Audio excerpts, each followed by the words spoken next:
మహిళా సంఘంలో అధ్యక్షురాలిని.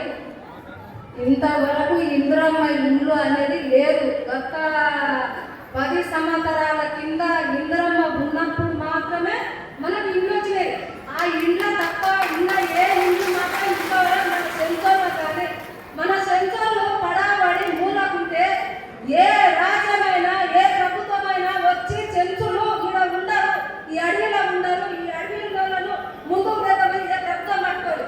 ఇప్పుడు మళ్ళా మన ఇందిరమ్మ రాజ్యం వచ్చింది కాబట్టిగా మన ఇందిరమ్మ రాజ్యం తరపున కలిగి మనం అందరం చెంచులకు ఒకరొకరికి 5 లక్షల ఇల్లు అందరికీ సాయం చేస్తుంది. కాబట్టి మన ఇందిరమ్మ ఇల్లు ఇచ్చినందరికీ నాకు చాలా సంతోషంగా ఉంది.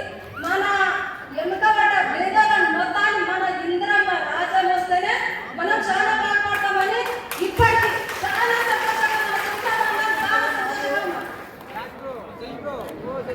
ఇది మన